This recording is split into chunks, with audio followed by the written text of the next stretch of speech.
Welcome to Stories of Impact. I'm producer Tavia Gilbert, and in every episode of this podcast, journalist Richard Sergey and I bring you conversation about the newest scientific research on human flourishing and how those discoveries can be translated into practical tools. Today, we hear from Dr. Arthur C. Brooks, professor of the practice of public leadership at the Harvard Kennedy School and professor of management practice at the Harvard Business School. He's also the former president of the American Enterprise Institute, a leading public policy think tank. You may be familiar with Brooks from his work as a writer. He's the author of 11 books, including the national bestsellers Love Your Enemies and The Conservative Heart, a columnist for The Atlantic, host of the podcast The Art of Happiness with Arthur Brooks, and the subject of a 2019 documentary, The Pursuit. In this fascinating interview, Brooks discusses democratic capitalism, why the bottom 30%, those historically shut out of economic opportunity in the United States, are our country's greatest untapped assets, and the gift of a pen from the Dalai Lama. But we'll begin the conversation with Brooks as he describes discovering a passion for economics nearly 3 decades ago, when, in his late 20s, he was ready to move on from a long-time professional career as a French horn player in the U.S. and Spain. As Brooks began to explore various college courses he might pursue, what really caught my imagination was economics. This was just sort of mind-bending stuff. I'd never heard anything about it from when I was a kid. There was no interest in commerce or economic issues from my childhood at all. My dad was a professor of mathematics, but I didn't know anything about business. We never talked about it. But when I took a required economics course for the first time, it was like the scales falling from my eyes, because I realized for the very first time that the free enterprise system had pulled billions of people out of poverty. This was this revelatory fact that, I had never apprehended that. I just thought, like everybody else does, that capitalism is good for making rich people richer and doesn't help the poor very much. But the truth of the matter is very clear when you understand economics for the first time, that since 1970, 4/5 of worldwide starvation has been eradicated because of things like free trade and globalization and property rights and the rule of law and just the basic culture of entrepreneurship that came out of an understanding of the private enterprise system. That was a set of facts that changed my life. I studied that and I thought, I want to dedicate the rest of my life to this. I really cared a lot and care a lot still today about poverty and how we can eradicate poverty. I think that's our duty, our obligation, even our privilege to look at the least of these, our brothers and sisters, and say, what can we do to lift them up so they can lift themselves up? And I found the Rosetta Stone, which was the American free enterprise system spreading around the world after 1970 that had pulled billions of my brothers and sisters out of poverty. And still, most people don't understand that. So I thought, this is what I'm supposed to do. I'm supposed to look at this and study this and understand this and help other people to understand that. So I quit music and I went to get my PhD, as a matter of fact. And I finished my PhD and became an economics and public policy professor. And did that for 10 years and then felt it's still not enough. It's not enough. I want to glorify God and help others by spreading this message even further, how the free enterprise system can reach to the periphery of society and lift people up. And so I left academia and I came to the American Enterprise Institute, where I've been president for the past 10 years. And finally I can really live my mission.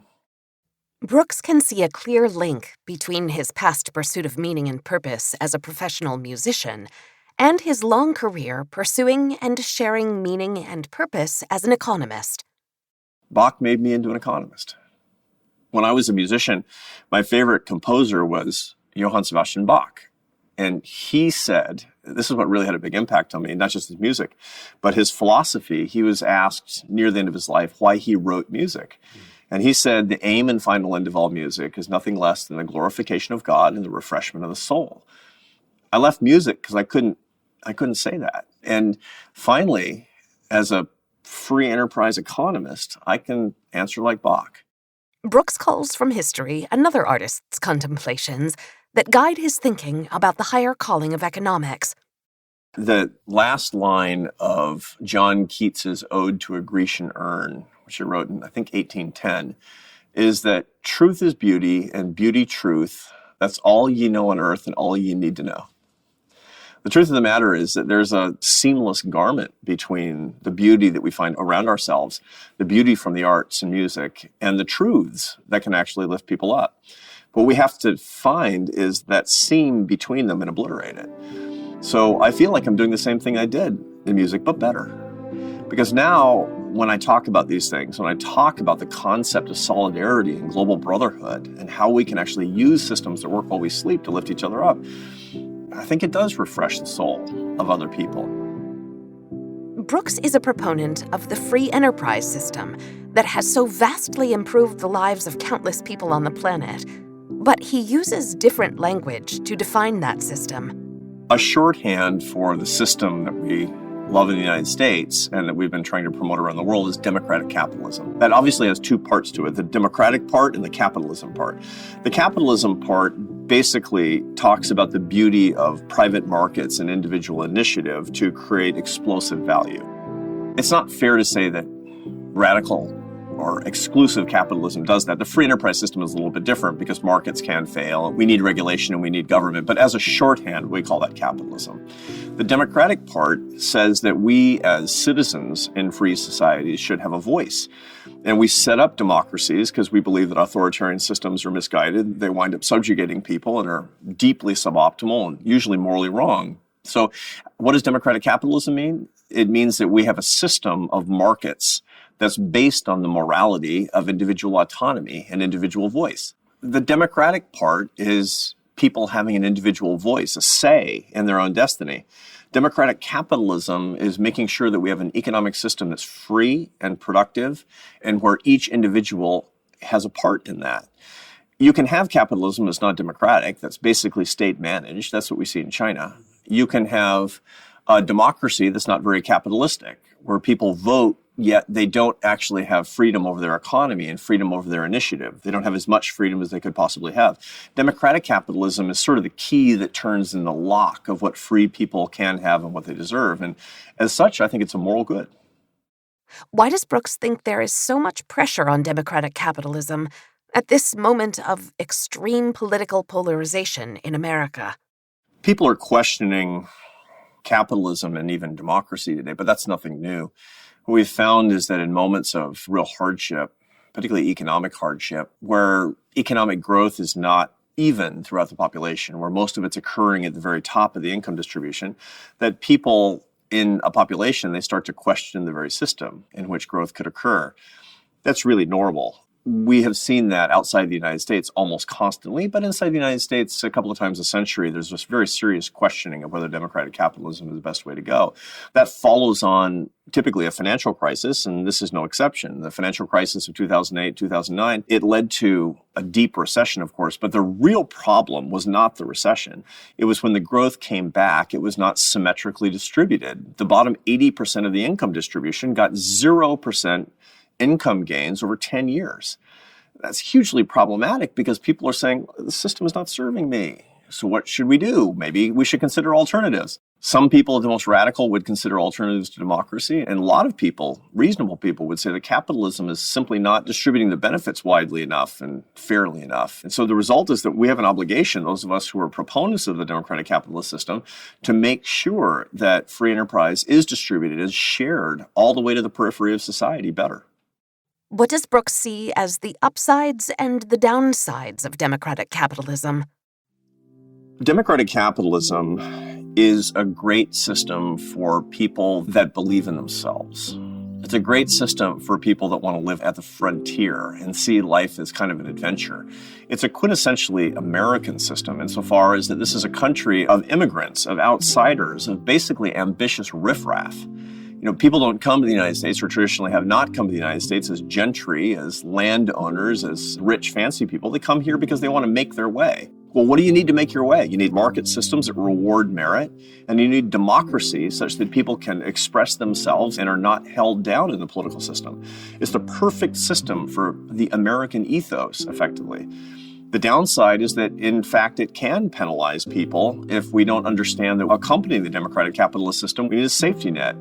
We need morality. We need rules that govern our behavior, and we have to remember that there are the least of these in our society that may or may not be able to compete economically in the wild west of pure capitalism such as we understand it. So the threats that come from democratic capitalism can and should be attenuated by the systems that we build on the basis of our individual morality.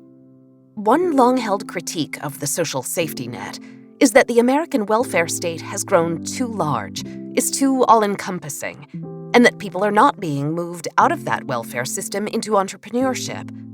Does Brooks share those concerns? The welfare system in this country has taken a mistaken turn, not on the basis of bad intention. But when we go back to the mid-1960s, when the American welfare state really accelerated, it was based on the idea that people deserve dignity and that doles, as they were called in the day by Lyndon Johnson and the head of his war on poverty, Sergeant Schreiber, that doles would corrode the individual soul. The problem is that that's exactly what happened. The American welfare state turned itself almost entirely to helping people, which is great, but it cut into the ability of people to be needed.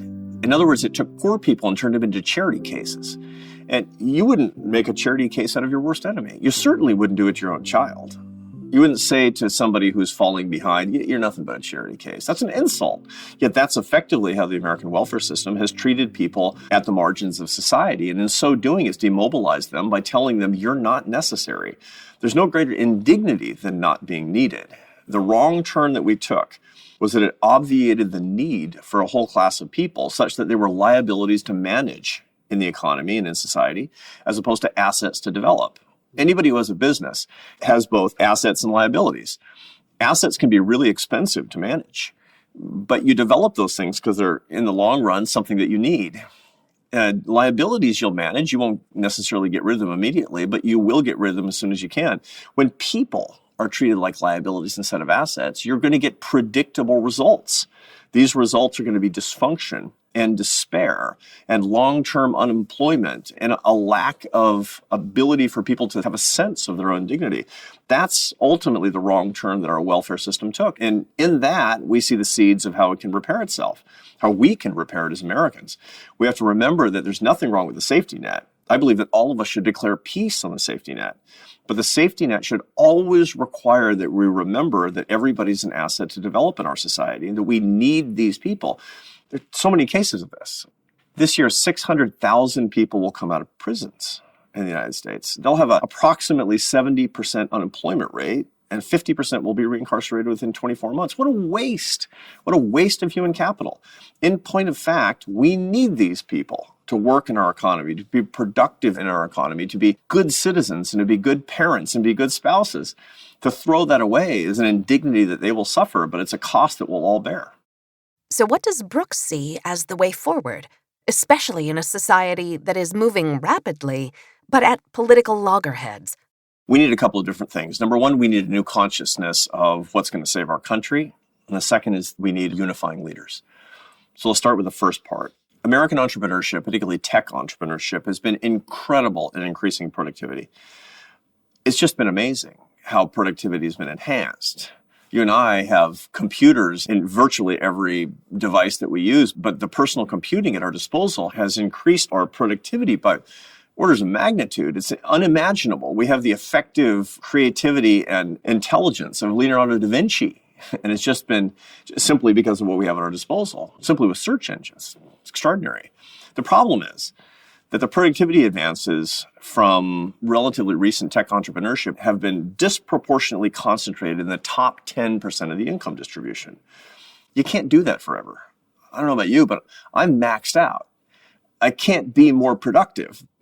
The people in the top 10% of the income distribution simply can't drag the cart any faster. At the same time, the bottom 30% of the income distribution has largely been left behind in productivity enhancements. We see the downside of this all the time. We see populism and we see despair and we see people that are repudiating a lot of American ideals that we took for granted. But that's actually not the way we should see it in its entirety. On the contrary, we should see that as an opportunity. If we could actually crack the code of trying to enhance the productivity and opportunity of the bottom 30%, then the increases that would come from that would literally save our country. I believe that only the poor can save America, but it's going to require American entrepreneurial acumen and creativity and deep thinking to help make it so. The second thing that is really important is unifying leaders. When you see a period of relative despair, that's usually an easy opportunity for dividing leaders. Why? Because they're political entrepreneurs that are conventional. They see demand out there for leadership that divides people and is negative and pits American against American. That's really easy to see when people are competing over scarce resources. They're more likely to put their hand in somebody else's pocket and to discriminate and even to blame an outsider for the despair that they feel. And so leaders come along, and as conventional entrepreneurs, they meet that need. The key thing that we need are unifying leaders who are more visionary political entrepreneurs and leaders across the economy. People who say, look, right now there doesn't seem to be a demand for unity in this country where we band together to lift each other up, but I can create that demand curve. And in key points in American history, visionary entrepreneurial political leaders have come along with unity at a time of division and have really knit the country back together. I think that's what we need today, and I think we can get it. Who does Brooks point to as examples of such visionary entrepreneurial leaders? Leaders who united the country. Ronald Reagan, Franklin Roosevelt, different parties, of course, but both of them were visionary entrepreneurial political leaders that in a time of division answered with unity, and we need it again. There is a deepening sense of political polarization in our society that has raised a specter of fear that hasn't been so threatening in 50 years or more, maybe since the Great Depression. What is Brooks' analysis of that? America does have not a historic, but a pretty high level of polarization by recent historical standards. And there's a lot of good research on this. You find that the two political parties have less in common, that people who identify with one party are more likely to be hostile to the other. My favorite statistic these days is the percentage of people that would be upset if their child married a person who belonged to the opposite political party. Historically, it's about 6-7%. Right now, it's about 30%. So you find that, 3 in 10 Americans would be depressed if they come from a Republican Party if their son or daughter marries somebody from the Democratic Party. I mean, that's an emotionally deep kind of polarization that we see. Now, it's not ahistoric. It does happen from time to time, and a couple of things attenuate it or wipe it out entirely. They can bring us back to a climate and a culture of greater unity. One is more opportunity. You find that economic growth solves a lot of problems, quite frankly, is when you see economic growth, particularly that works all the way down the income distribution, people are a lot less likely to blame other people who disagree with them for their problems. It also lowers the demand for polarizing ideas, polarizing politicians, and polarizing media. The media and politicians in a divided political environment, a highly divided political environment, they're responding to the demand conditions from the population. When there's less appetite for that, markets tend to punish that, and politicians and media will respond with greater unity. But the second thing is remembering that usually politicians come along and leaders come along in society that create more demand for that unity itself. Leadership is really critical. I mean, people tend to think that leaders always respond to conditions. No, leaders create conditions too. There are leaders, and then there are leaders who are actually followers. Those who see a parade going down the street and then go run out in front of it and say, I'm the leader. Well, that happens a lot. But occasionally somebody will come along who says, look, like in the current environment, what you see in polarization is that indeed there are polarized sentiments, but largely polarization is being driven by about 30% of the population. About 15% on either side that have a pecuniary or some sort of cultural interest in keeping people divided. The rest of us are not of that opinion. We will kind of follow along, and we do have sentiments and maybe even some resentments, but I think about 70% of Americans, the way I read the data, they're hungry for some sort of unity, of lifting each other up. They love somebody, actually, who disagrees with them politically, and they don't like the fact that their political party is telling them that their sister-in-law or their brother or their mother or father is an idiot. I think that when we come along and create a demand and meet it for greater unity, that we can actually see the end of the polarization as characterizing this environment. How can we begin to move beyond our polarized moment?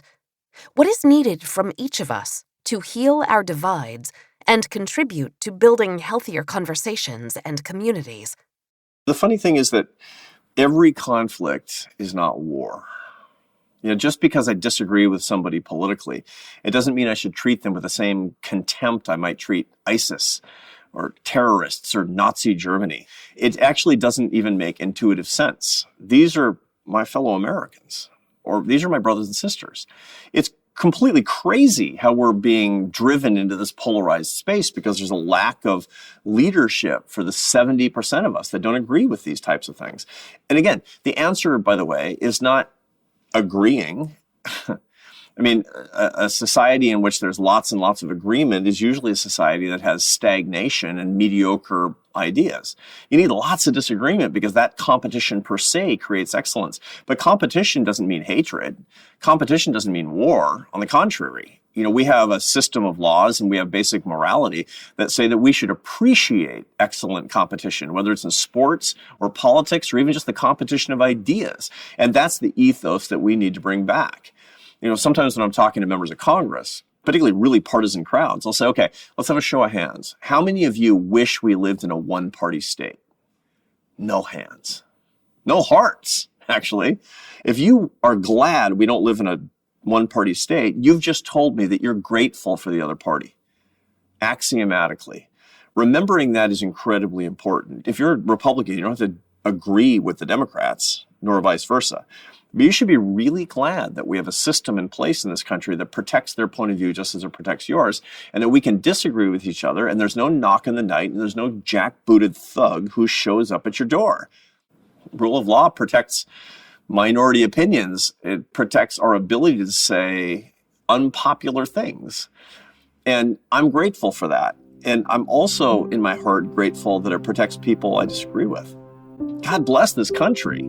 Remembering that is critical, and it's the role of unifying leaders to make us remember that.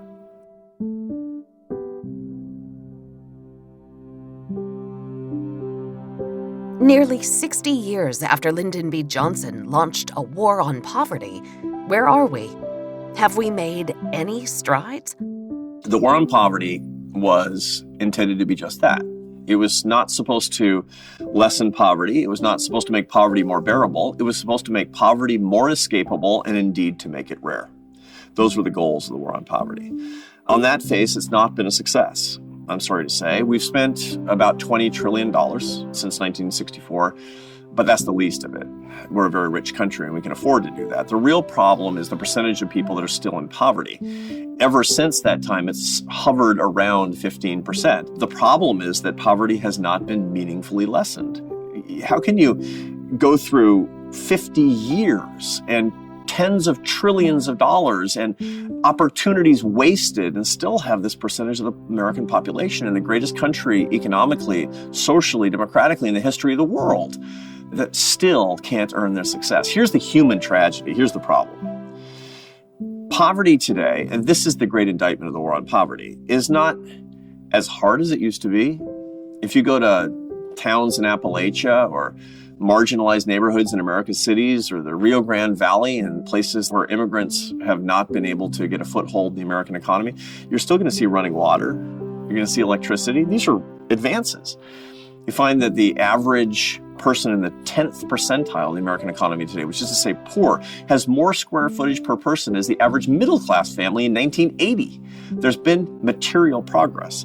The problem is that there's not progress. There's not enough progress with respect to opportunity. A real war on poverty doesn't say, I'm going to make it easier on you materially to be poor.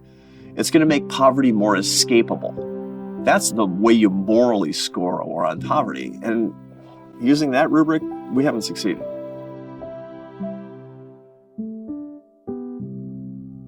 So who's to blame? There's a real tendency for conservatives to blame liberals, to act as if political liberals, progressives in this country wanted to subjugate the poor so they would vote Democratic forever. I can't tell you how many times I've heard this argument. It's complete claptrap. It's total nonsense. I come from a liberal family in the most liberal city in America, and I've never once heard somebody say, this is how we're going to get poor people to vote Democratic forever.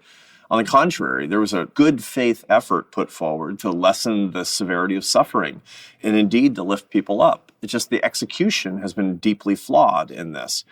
What we need to do as a society is not to cast blame on one political side or another, where the right talks about the subjugation of the poor and the left talks about the stinginess of the right. It's really unhelpful. We need to band together to understand that the safety net is a good thing, but it's helping people without needing them, which is the central philosophical flaw in the way that we do welfare. We should not necessarily spend less. In the competition of ideas, that's what we should adjudicate, and no side is axiomatically right. But we must change the philosophical center of how we administer and how we understand welfare in this country. It has to be focused on work. It has to be focused on dignity. It has to be focused on communities and on families and making sure that people can pursue their values in the context of the traditional family values and the sanctity of work that brings dignity to every individual. And until we do that, we're simply not going to make the kind of moral progress that was promised by Lyndon Johnson in 1964. So what's the solution? How do we create opportunities for more people? There are a number of things that we need to do as a practical matter. The first is that welfare should require work. Not because it's efficient or that we want to punish people with work. It's a very interesting thing that I see is the one thing that right and left often agree on is that work is a punishment. So I'll hear liberals saying, don't punish people by making them take these low-wage jobs. And conservatives will say, we're going to make them work for their welfare as if it were some sort of terrible punishment. That's them agreeing that work is a punishment. It's not. Work is a blessing. And finding and administering a welfare system that expects work in return for support from the state, support from fellow citizens is a just thing to do. And indeed, it's a humane thing to do for people. That's first.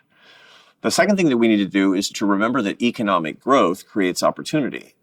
It's a problem in this country that we have an economic system where growth is always slowing, never rising. It's been decade after decade that we have, in general, lower rates of economic growth. Economic growth is one of the great reasons that we went from a country that was largely working class and lower middle class to one that is much more prosperous. It wasn't anything having to do with the welfare system. It was everything having to do with entrepreneurship and opportunity and initiative and especially economic growth. It was the rising tide that indeed has lifted all boats. And we need more of that. We need more policies that bring business to the United States, that create incentives to start organizations that create economic value and that indeed create jobs and opportunity for people at the periphery of our society. And the last thing that we need to do, and this is the most important, is to create more human capital so that people are more productive and are more necessary to the economy. You can't fake that. You can't fake whether people are needed by corporations by subsidizing wages. They'll be needed or they won't be. They'll create value in the workplace or they won't. And the main thing that's holding people back in the bottom quarter of the income distribution is a lack of human capital. It's a lack of skills. And the reason that we have a lack of skills is because we have an entirely inadequate education system to meet modern America. It's interesting that people will say, well, then we need to push more people into college. And that's nonsense too. The college for all mentality has held back poor people in this country because it's actually not gotten people ready for the skills that are largely unfilled in this country. There are somewhere between 5 and 10 million unfilled jobs. Most of them are jobs that require blue-collar skills. The problem that we have in virtually every community in America today is that we don't have enough people with vocational and technical skills to fill these jobs. If you live in a major city, try to get gutters put on your house. You'll wait 6 weeks because nobody knows how to do these things. If you're on a construction site, you have an actual incentive to hire illegal immigrant labor because very frequently illegal immigrants in this country have blue-collar skills that Americans don't have. We need more vocational and technical education. We need more apprenticeships. We need more shop class. Most importantly, we need a culture that says that real skills, particularly beyond high school, are what people need such that they can lift themselves up to earn their success, to earn their chunk of the American dream without being on the dole, where, as Lyndon Johnson reminded us, there just isn't enough dignity. Is this truly a mission that can be accomplished? What would it actually take? This is absolutely a mission that can be accomplished. Look, there's nothing that the United States has failed to be able to do so far with respect to American opportunity. We just have to set our minds as a national project to this. And this is a great opportunity at the moment. We have both political parties that are more populist, and that always seems like a threat, or it seems like something we need to eradicate, but that's not right. Populism is always an opportunity which has turned the American attention to people at the margins. Now, you can use it as a sort of a ghastly metastasis of American democracy, where whatever the average voter thinks becomes right, and where leadership is abdicated to common opinion. But that's not necessarily what has to happen. When people are focused on the dignity and the plight of people who are mostly at the margins and people who have been left behind, that sort of populist sentiment can and should be turned toward making sure that we have greater opportunity. Now we're going to have a competition of ideas on this. People on the left are going to talk about more income distribution and more taxation of wealth. I understand that. And people on the right are going to talk more about work and more about growth and more about business creation. But that's exactly the kind of competition of ideas that we need, is to say, what are we trying to do to create more reliable opportunity for the people who are being left behind? And when we turn our national attention to that with unifying leaders that want to find common solutions, I think we can solve the problem. Is it possible that we must accept some amount of poverty simply as the cost of doing business as we know it? I think that defeatism is unwarranted. And the reason I think that simply thinking of 15, more like 25% of the population as a cost of doing business is ignoring a tremendous resource. What we need to do is to shift our thinking away from trying to help the bottom 25% toward saying that bottom 25% needs to help us. That's real American thinking. See, what entrepreneurs do is that they go into a community and they look at what everybody else is saying is a shame, is a tragedy, is a need that's being unmet, and they go, ha, big opportunity. You know, an entrepreneur goes into a community and people are saying, there's no good bars and restaurants around here. The entrepreneur says, opportunity, right? Or a social entrepreneur hears people complain about crime and drugs in a neighborhood, and they say, that's an opportunity to do good. Well, social entrepreneurs, political entrepreneurs should look at the fact that we're all talking about the fact that we're kind of pulling 25% of the American population in the back of the cart as this huge opportunity to save our country.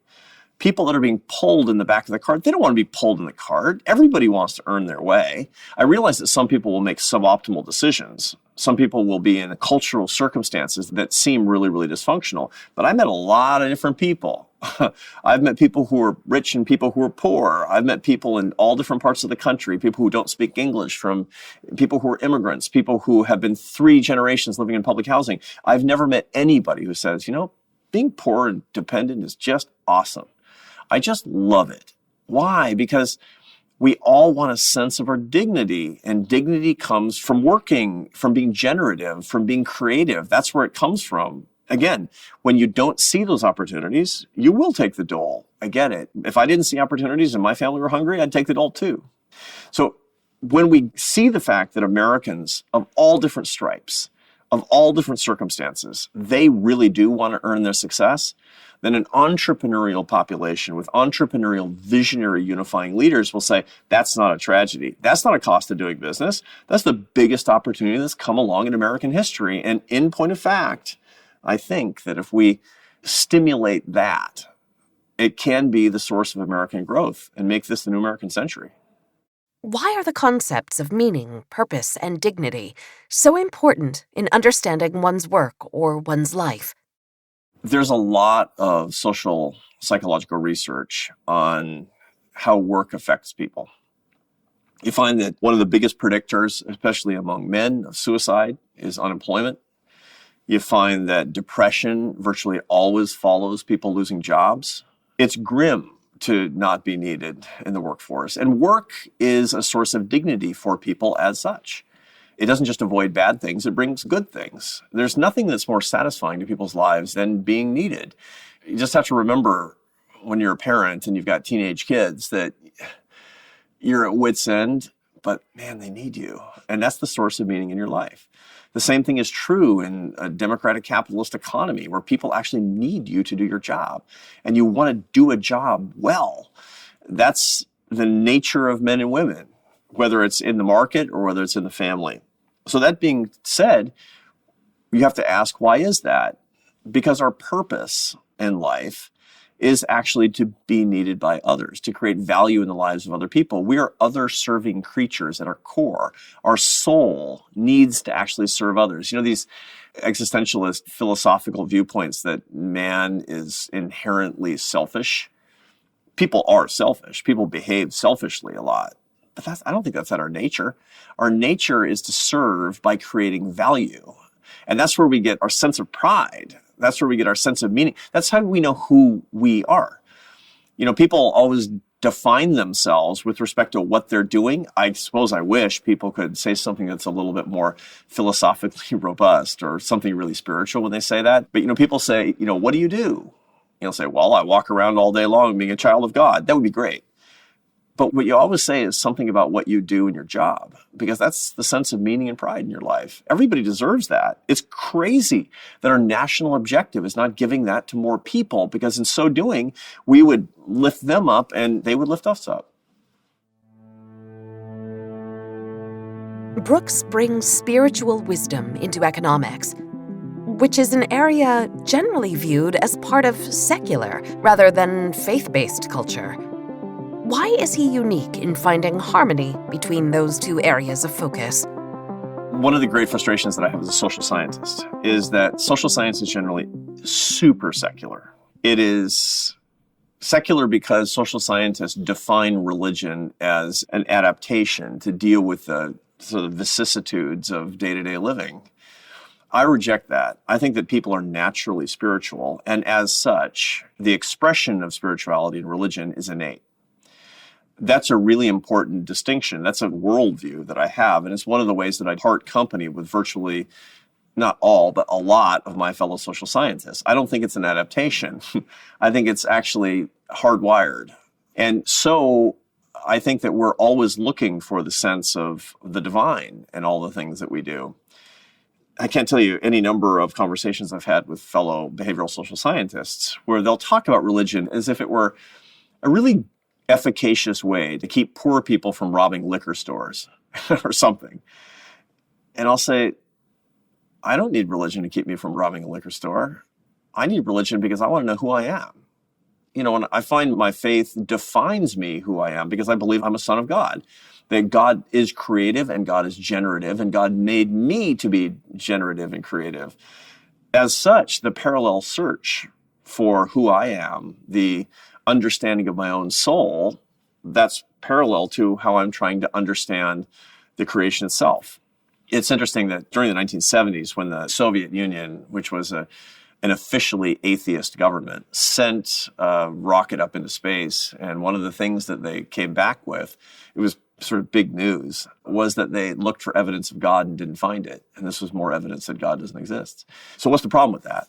The problem with that, besides being sort of insulting and ridiculous on its face, is that that's basically the idea of looking at a painting by Picasso and saying, I didn't find Picasso in there, so therefore he doesn't exist. What we need to understand in our lives is there's a parallel structure between the painter and the painting, and that we have an opportunity, not just an obligation, we have an adventure that comes along in trying to understand both. That's the beauty, in my view, of looking at the creation and understanding in the context of the benevolence of the Creator at the same time. For me, we simply can't separate the idea of the spiritual and the non-spiritual, the physical and the non-physical, the instrumental and the innate. Where does Brooks' sense of spirituality come from? I grew up in a Christian home, although I had my own path, like everybody does. One of the important things for people of faith is always that they have to understand their faith journey in the context of their own deep thinking. As a Catholic, most Catholics spend time in mental prayer, which the Buddhists call analytical meditation. Basically, that's just spending time trying to figure things out, trying to understand who you are, trying to understand the nature of things. And that's ultimately what leads to the deepest spirituality per se. Most non-religious people don't understand this. They think that religion and spirituality are a feeling. And if you don't have that feeling, you can't take the action. Religious people understand that that's wrong. That in point of fact, it's really all about not how you feel, but what you do. You've made a conscious decision that this is what you believe to be right, and that your feelings about it are going to vary across the days and across the hours, but you still engage in the action. Perhaps the attitude follows, perhaps it doesn't. Just because I don't feel something in my physical environment doesn't mean I don't act on it if I believe it's real. And that's the same thing that comes from this point of view. In other words, what I'm saying is I probably have some innate spirituality, but it's developed over the course of my life because I think it's right and I think it's good. And frankly, it's who I want to be. How does Brooks connect that spirituality to an understanding of poverty? Like most Christians, I consider myself to be guided by the 25th chapter of Matthew. The 25th chapter of Matthew has two distinct parts to it that inform the way I see the world. The first is in the 14th verse, where it is the parable of the talents, where there's a moral good to using what God has given you, and it's deeply immoral. It's wrong to squander the resources that God puts at your disposal, and some people have more resources than others. And therefore, those who have more resources are expected to do more with those. That's an important insight to spiritual people who also believe in free enterprise, actually. The 40th verse is what we quote even more of the 25th chapter of Matthew, which is, "As you did for the least of these, my brothers and sisters, you did for me." And what Jesus Christ is saying in this chapter is not, you should go help poor people. It's good to help poor people, but really what he's talking about is the cosmic unity of all people to each other and all people to God. As you did for the least of these, my brothers and sisters, you did for me. He's saying the poor, they're me. The poor, they're you. That cosmic unity is incredibly important for understanding that it's not just alleviation of poverty, because poverty is uncomfortable, alleviation of poverty because we can, because we're rich, but because they are us. And all we're doing is that we're being one with each other. That's a much more profound understanding of what poverty is and how we should act toward it.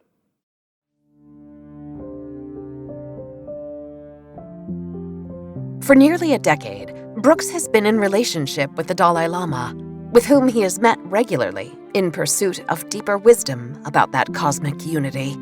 In February of 2018, I spent some real quality time in Dharamsala with His Holiness. Now, one of the questions that I had this time was this concept of emptiness. So for Buddhists, emptiness sounds sort of nihilistic. It's the illusion of my autonomous existence. And the reason I was thinking about this is because I read an interesting book that looked at Buddhist thinking about death, that death is an illusion. And the reason is because autonomous individual existence is an illusion. And that's the doctrine of emptiness. I wanted to understand it better. So I was talking to some Buddhist monks about this, and they said, think of a stand of aspen trees. So when you look at a bunch of aspen trees, you think it's a bunch of trees. It's not. It's one organism. The largest living organism in the world is the aspen plant. So you go to Aspen, Colorado, it's one tree. Now, each one looks like an autonomous individual, but they actually don't exist autonomously in the absence of the others. That's the Buddhist doctrine of emptiness, which is very close to the idea of the unity of all life and all individuals in Christianity. It's that I exist, you exist, and indeed we have a consciousness of our individual existence, but we don't exist autonomously of each other in a very real moral way. That's very important for us to understand. You know, all of the mysteries of the East, when we talk about what is the sound of one hand clapping, well, the answer is it's an illusion. If you actually hear the sound of one hand clapping, you're fooling yourself. The answer is it's an illusion. In the same way, the idea that I am different than the poor, it's an illusion. That I'm different from God, it's an illusion. And understanding that helps us to get the adventure that comes from living together, supporting each other. And then downstream, it sounds so prosaic, it sounds so materialistic to deal with something like the free enterprise system. No, you get to instantiate that. That's the adventure of living in communion with one another. Why the Dalai Lama? For years, I've thought that the Dalai Lama is somebody that would create an interesting conversation with my colleagues at the American Enterprise Institute. Why? Because he talks about the morality of economic systems quite a lot. And so in the spirit of a competition of ideas, I wanted to meet the single most respected religious leader in the world and understand his views about spiritually how we should understand free enterprise, even if he disagrees. That was the basis of our original conversation. I went to Dharamsala to meet him for the first time and asked him to come to Washington where I'd interview him. And I interviewed him several times in a very beautiful friendship formed in a way that has led to all of these strange and important moments in my life. And I'll give you an example. One time I was interviewing him in Georgia for a couple of days, and it was a wonderful meeting, and it was really meaningful, and the audience that heard it was moved by it. And he was leaving early in the morning the next day after our event at 6 o'clock in the morning, and he was giving me a blessing. And we'd worked together several times, and he said, you're my friend, and I want to give you something, but I don't own anything. And I said, oh, Your Holiness, He says, no. And he starts rooting around in this little satchel that he has, this little orange satchel, and he pulls out a ballpoint pen. And he gives me a ballpoint pen. And I'm holding it like the Holy Grail, And then he left, and I thought, what am I going to do with my Dalai Lama ballpoint pen? And so I put it in my briefcase, and I carried it around for a year. And I didn't ever use it. So a year passes, and I'm with a Catholic bishop who's a really good friend of mine. And we're having a conversation over lunch. We're eating these sandwiches at a sandwich shop, and we have paper napkins. And I said something, and this bishop says, oh, I want to write that down. Do you have a pen? And I looked into my briefcase, and there's my Dalai Lama pen shining out at me. And so I pull up my Dalai Lama pen, and it's kind of prideful, so I'm kind of ashamed of this. But I said, well, the Dalai Lama gave you that pen. And the bishop says, oh, I love him. He's really influenced the way that I do my apostolic work. And at that moment, I could hear the Dalai Lama in my ear saying, you know what to do. And I said to the bishop, would you please take that pen? I'd like you to have it. He says, no, I couldn't. I said, trust me, I have to. And I realized in that moment, and this is this sort of Dalai Lama magic moment, that the gift was truly in the giving. And I expanded the generosity and the experience and the beauty of that giving when I gave it away again. So last month, I saw the Dalai Lama in Dharamsala, and I told him the story. And I said, you just blessed me. You blessed me so much. And he gave me another pen. What does Brooks see as the promise for spiritual progress in the United States, from D.C. to New York City to Silicon Valley? Just as I believe economic progress is possible, I believe spiritual progress is possible. I'm a progressive. Maybe not politically in the sense that we use it today, but that doesn't matter. I think progress is possible. And spiritual progress especially so. Why? Because people are searching. And when people are searching, they're vulnerable. When they're vulnerable, they're open to ideas. And we need to serve that openness. We need to be better spiritual entrepreneurs because there's a lot of demand out there. Is it conventional demand? No.